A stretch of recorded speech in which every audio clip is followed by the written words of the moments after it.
साथ केंद्रीय मंत्री हरदीप सिंह पुरी जी हैं जो लगातार चुनाव प्रचार में जुटे हुए हैं। बीजेपी की तरफ से सर आपको सह प्रभारी भी बनाया गया है चुनावों को लेकर।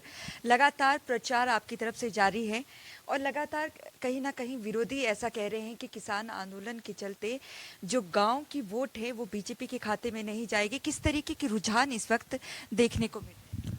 देखिए, हमारे विरोधी दल जो कह रहे हैं या कहना चाहेंगे वो तो अपनी हिसाब से, क्योंकि वो विरोध में है तो उनकी बात को आप सीरियसली नहीं लें। वास्तव में स्थिति ये है कि इस समय भारतीय जनता पार्टी हमारे इतिहास में पहली बार 73 सीटों पे हमने हमारे प्रत्याशी हैं और हमारे जो सहयोगी दल हैं अगर उनको भी मिला ले तो हमसे शायद 116 सीट लड़ रहे हैं। हमने हमेशा ये कहा है कि पंजाब बॉर्डर स्टेट है, सेंसिटिव स्टेट है।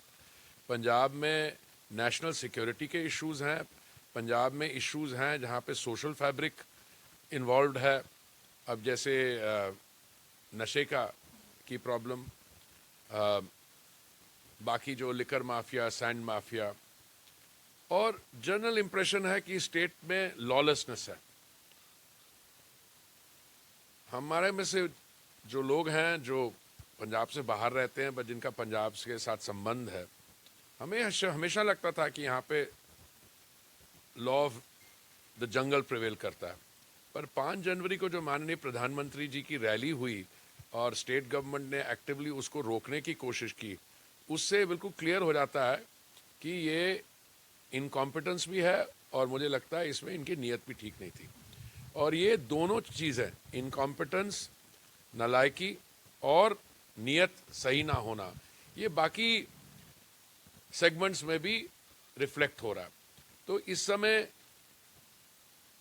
हमारे विरोधी दल जो भी कहें, हमारे विरोध में तो वही लोग हैं जिन्होंने यहाँ पे तबाही मचाई है, ठीक है। या आम आदमी पार्टी एक पॉलिटिकल स्टार्टअप है जो गैर जिम्मेवारी की स्टेटमेंट्स करती हैं। आज भी मैंने एक स्टेटमेंट देखी उनकी कि उनको तो सत्ता के साथ ऑब्सेशन है, उनको मुख्यमंत्री बनना है, चाहे वो पंजाब के मुख्यमंत्री बने या उनके जो एक्शंस हैं, उनके जो डीड्स हैं, उनका जो कहना है, उसके कारण अगर इंडिपेंडेंट स्टेट ऑफ खालिस्तान के भी वो बनने को तैयार है।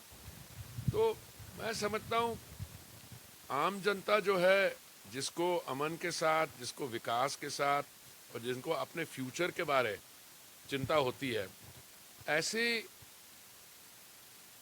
टाइड जो है अभी ये हमारी फेवर में आ रही है। और मैं खास करके आपको बताना चाहता हूँ, प्रधानमंत्री जी की 2 बड़ी रैलियों के बाद, और मैं दोनों में मौजूद था, मुझे लग रहा है कि अब ये हमारे बीजेपी की और हमारे सहयोगियों की, और क्योंकि इस समय हम ज़्यादा सीट लड़ रहे हैं, ये इस समय हवा हमारी तरफ है। सर, क्योंकि आपने प्रधानमंत्री नरेंद्र मोदी जी की रैली का जिक्र किया, बॉर्डर के ठीक पास में 10 से 15 किलोमीटर की दूरी पर जिस तरीके की चूक हुई और मौजूदा मुख्यमंत्री चुनाव प्रचार में लगातार जा रहे हैं, लगातार कह रहे हैं कि हमसे कोई लापरवाही नहीं हुई। और इस तरीके के बयान को आप कैसे देखते हैं, क्योंकि बॉर्डर स्टेट है, सेंसिटिव स्टेट है पंजाब, और मुख्यमंत्री इस तरीके के बयान दें? देखिए, 2 चीज़ें आपको बताऊँ। पहली चीज़ तो ये है कि मैं जो इन 2 रैलियों की बात कर रहा था वो थी जो जालंधर में और आज पठानकोट में। वो जो प्रधानमंत्री जी की 5 जनवरी को रैली थी जो इन्होंने सैबोटाज किया, और मैं समझता हूँ कि उन्होंने प्रधानमंत्री जी की सुरक्षा के साथ लिबर्टीज़ ली हैं। और कई लोगों ने उसको ये भी कहा कि ये this was playing with his life, बिल्कुल इनकॉम्पिटेंस से गड़बड़ हो सकती है और अगर नीयत ठीक ना हो तो उससे और प्रॉब्लम हो सकती है। उसकी जांच तो सुप्रीम कोर्ट की जज हैं इंदु मल्होत्रा, वो कर रही हैं, और उसमें मैं आपको बताऊं कि उसकी तो जो चीज़ है बाहर आ जाएगी। बट सबसे ज़्यादा मुझे क्या है कि अभी मैं इनका रवैया देखता हूँ लोकल पुलिस का एट्सेट्रा। आज मेरे साथ एक हुआ कि मेरी एस्कॉर्ट और मेरी अपनी गाड़ी, मैं इसका I am not making this an issue, but एक पुलिस अफसर को after I have been identified as a cabinet minister of the centre को नहीं हटने देता। तो ये मेरे को लगता है कि थोड़ी इनकी आदतें खराब हो गई हैं और बहुत ज़रूरी है कि यहाँ पे भारतीय जनता पार्टी की सरकार बने। जो इनकी आर्थिक स्थिति है 2,81,000 करोड़ या 5 लाख करोड़ का कर्जा, एम्प्लॉयमेंट ठीक हो, जो हमारे किसान भाई हैं, व्यापारी हैं, इंडस्ट्री है, 2 साल में 15,000 इंडस्ट्री चली गई है, महिला सशक्तिकरण, 35% रिजर्वेशन हो महिला, उन चीज़ों के लिए। पर सबसे ज़्यादा मैं समझता हूँ पंजाब में जो इस समय लॉलेसनेस की व्यवस्था है, जो घूम रहा है गनमैन के साथ लेके, सारे पता नहीं कहाँ के है, मैं तो हैरान होता हूँ। और लगता है लोगों को, कुछ लोगों को जो सत्ता में है उनको समझ ही नहीं है कि इसके कॉन्सिक्वेंसेस क्या हो सकते हैं। जिस तरीके से केंद्र सरकार ने जब बीएसएफ का दायरा पंजाब में बढ़ाया, इसको भी एक इशू बनाया गया कि पुलिस की क्षमता को कम आंका गया। देखिए मैं आपको एक चीज़ बताऊं, आप ये जो इशू बनाने की बात है तो यहाँ तक कोई 2 मिनट नहीं लगते इशू बनाने का। ये सुबह उठते हैं तो कोई इशू बना लेते हैं, और ख़ास करके कांग्रेस के अंदर जो स्टेटमेंट्स हो रही हैं वो तो इनफाइटिंग नहीं है मैडम, वो तो civil war type of statements. तो इनको आप सीरियसली मत लीजिए। कोई उठ के कह देता है कि मेरा मेरे को 42 वोट पड़े थे, इसको 2 पड़े थे। कोई उठ के कह देता है कि मैं दावेदार हूँ। मैंने तो ऐसा इंडिसिप्लिन देखा नहीं, पर क्योंकि ये लोग सत्ता में हैं तो अब ये गरीब का जो चेहरा दिखा रहे हैं, वो कि मेरे को बता रहा था कि इसकी इलेक्ट्रल वो जो पेपर्स हैं उसमें 10 करोड़ दिखा हुआ है, पर 42 करोड़ की एंट्रीज़ हैं। एंट्रीज़ का मानती हैं क्या होती है। और फिर वो सिद्धू साहब की बेटी ने कहा इसके नहीं, इसकी तो 133 करोड़ की संपत्ति है। तो ये एक पार्टी जो गरीबी हटाने की बात करती है, एक पार्टी जो हमारे यूपी से लोग आए हैं उन पे बड़े पेजोरेटिव तरीके से उनको रेफ़र करती है, एक पार्टी जो पंजाब में आके यूपी की निंदा करती है और केरला में जाके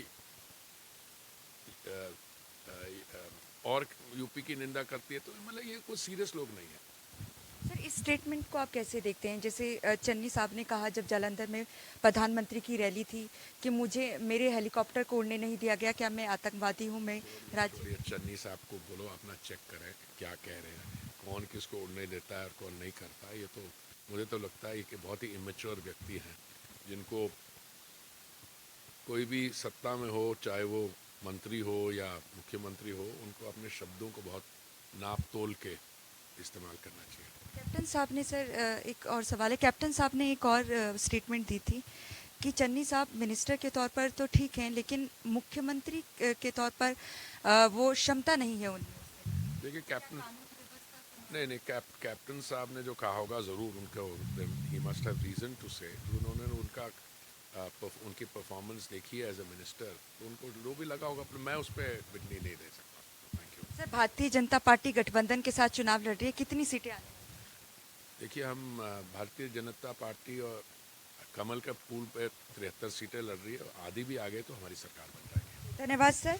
तो आपने सुना कि हरदीप पुरी जो केंद्रीय मंत्री भी हैं, साथ ही बीजेपी की तरफ से चुनाव के सहप्रभारी भी यहाँ पर बनाए गए हैं। इनका दावा है कि बीजेपी यहाँ पर अपने गठबंधन के साथ सत्ता में काबिज होगी। तो ऐसे में देखना होगा कि 10 मार्च के जो नतीजे आएंगे वो किस तरीके के रहेंगे। नेटवर्क 10 के लिए चंडीगढ़ से ईशा ठाकुर।